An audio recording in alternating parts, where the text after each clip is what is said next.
Hello વિદ્યાર્થી મિત્રો,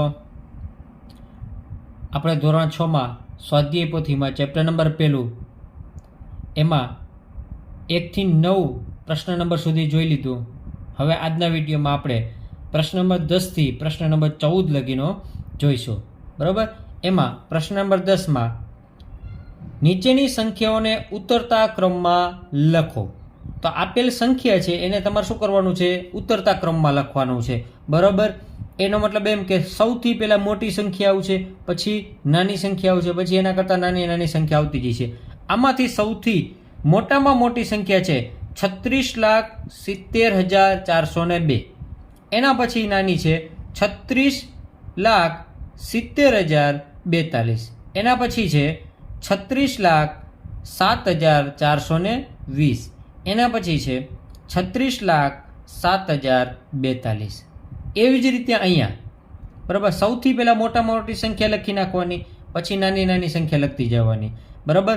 તો અહીંયા છે 4,52,73,159 સૌથી મોટામાં મોટી સંખ્યા છે આપેલ પૈકીમાંથી. એના પછી 4,52,37,159 નાની સંખ્યા આના કરતાં નાની સંખ્યા આ 4,25,73,159. એના પછી નાની સંખ્યા છે 4,25,37,159. ચલો એના પછી ક્વેશ્ચન નંબર 11. બરાબર. નીચેની સંખ્યાઓને વિસ્તરણ સ્વરૂપમાં લખો, એટલે કે એને વિસ્તરણ કરીને લખવાનું. જેમ કે આપણે ગણી લેવાના. અહીંયા જુઓ જોઈએ એકમ, દશક, 100, 1000, 10,000 ને લાખ. એટલે કે અહીંયા આપણે 3 કરવાના, એને ગુણ્યા 1 લાખ કરી નાખવાનું. બરાબર. આને કહેવાય વિસ્તરણ સ્વરૂપે. એટલે કે 3 ગુણ્યા 1 લાખ એટલે 3 લાખ થઈ ગયા. બરાબર. પછી પ્લસ કરીને રાખવાના. અહીંયા 7માં કેટલા છે? તો કે 10,000 છે. બરાબર. તો 7 ગુણ્યા 10,000. એવી જ રીતે 4 ગુણ્યા 1000 પ્લસ કરીને 6 ગુણ્યા 100. એવી જ રીતે અહીંયા જો 0 ગુણ્યા 10 એટલે 0 જ થઈ છે. પ્લસ કરીને 9 ગુણ્યા 1 અથવા તો ખાલી 9 એમ નામ રાખી શકો છો. બરાબર. એના પછીની સંખ્યા આપેલી છે અહીંયા જુઓ જોઈને એકમ, દશક, 100, 1000, 10,000, લાખ અને 10 લાખ છે. એટલે કે 2 ગુણ્યા 10 લાખ. બરાબર. પ્લસ 7 ગુણ્યા 1 લાખ પ્લસ 8 ગુણ્યા 10,000 પ્લસ 5 ગુણ્યા 1,000 પ્લસ 4 ગુણ્યા 100 પ્લસ 3 ગુણ્યા 10 અને પ્લસ 0. અથવા તો અહીંયા એવું કરી શકો છો કે 0 ગુણ્યા 1. રેડી.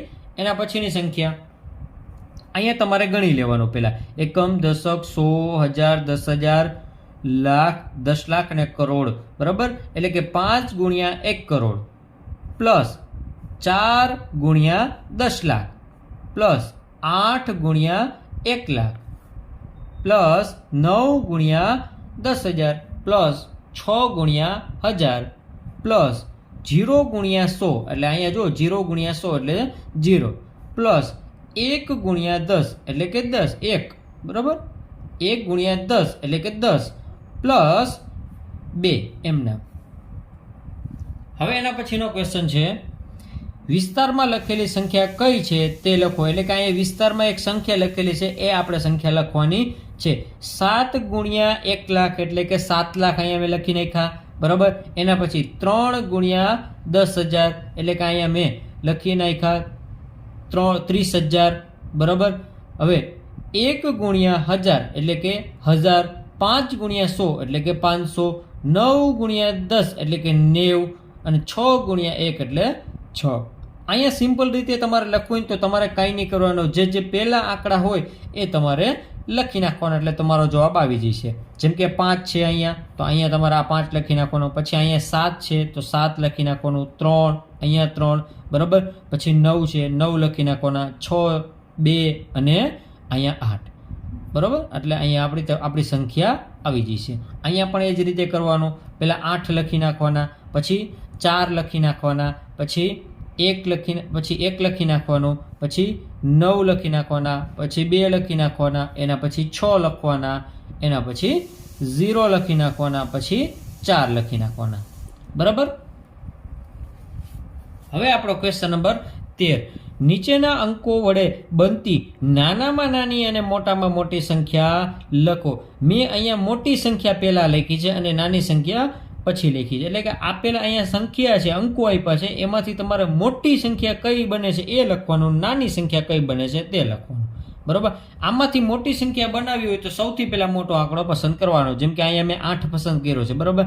8, એના પછી 7, એના પછી કયો આવશે, કયો જોઈને તમે 5, પછી 4, પછી 2 અને 1. જો અહીંયા મોટી સંખ્યા બની ગઈ. એવી જ રીતે જો તમારે કઈ સંખ્યા લખવાની છે તો કે નાનામાં નાની સંખ્યા લખવાની. એનો મતલબ એમ કે સૌથી પહેલા તમારે નાનો અંક પસંદ કરવાનો. તો કે અહીંયા છે 1, 2, પછી 4, 4 પછી 5 છે, 5 પછી 7 અને 8. અહીંયા જો લખી નાખી 1, 2, 4, 5, 7 ને 8. અહીંયા બીજો ક્વેશ્ચન એવો જ છે કે આપેલ સંખ્યા છે એમાંથી તમારે પહેલા નાની સંખ્યા લખવાની, પછી મોટી સંખ્યા લખવાની. મેં અહીંયા પહેલા મોટી સંખ્યા લખી છે. મોટી સંખ્યા કઈ બને છે તો કે 9, 8, 7, 6, 4, 2, 1. એવી જ રીતે અહીંયા તમારે કઈ લખવાની તો કે અહીંયા લખવાની નાની સંખ્યા 1, 2, 4, 6, 7, 8, 9. બરાબર. એના પછી ક્વેશ્ચન નંબર 3 પણ એમ જ કહીએ છીએ કે 4, 5, 3, 1, 0, 9, 2, 7 અંકોથી બનતી મોટામાં મોટી સંખ્યા કઈ તો કે 9, 7, 5, 4, 3, 2, 1, 0. આ મોટામાં મોટી સંખ્યા છે. નાનામાં નાની સંખ્યા કઈ કહેવાય તો કે 1, 0, 2, 3, 4, 5, 7, 9. હવે તમે એમ કહેશો સાહેબ અહીંયા તો 0 વચ્ચે છે, પહેલા હોય તો નાનો ન થાય તો કે ના ન થાય, કારણ કે તો આ સંખ્યા આવી આટલા અંકોની બને નહીં. બરાબર. એના પછીનો ક્વેશ્ચન છે નીચેની સંખ્યાઓમાં પેલું હિન્દુ અરેબિક પદ્ધતિ અને બીજું આંતરરાષ્ટ્રીય પદ્ધતિમાં અલ્પવિરામ મૂકો. હવે યાદ રાખજો, આપણે હિન્દુ અરેબિક પદ્ધતિમાં પહેલા 3 અંક પછી બધા અંકમાં બે અંક મૂકીને અલ્પવિરામ કરીએ છીએ. જેમ કે અહીંયા જુઓ 1, 2, 3. હવે અલ્પવિરામ આવી ગયો. હવે શું કરશો, 1 અને 2 પછી અલ્પવિરામ મૂકી દઈશું, 1 અને 2 અલ્પવિરામ મૂકી દઈશું, 1 અને 2 અલ્પવિરામ મૂકી દઈશું. બરાબર.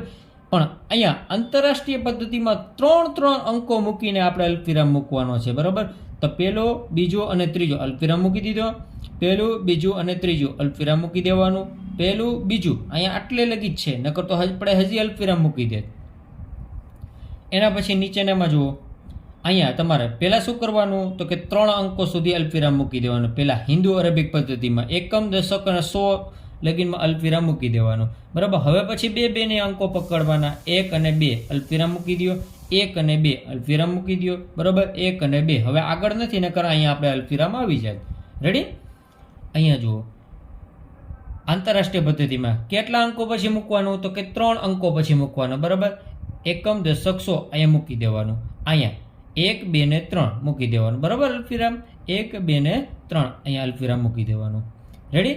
આ આપણા હતા ક્વેશ્ચન નંબર 10 થી લઈને 14 લગીના. જો તમને વિડીયો ગમ્યો હોય તો લાઈક કરજો, શેર કરજો અને સબસ્ક્રાઈબ કરજો.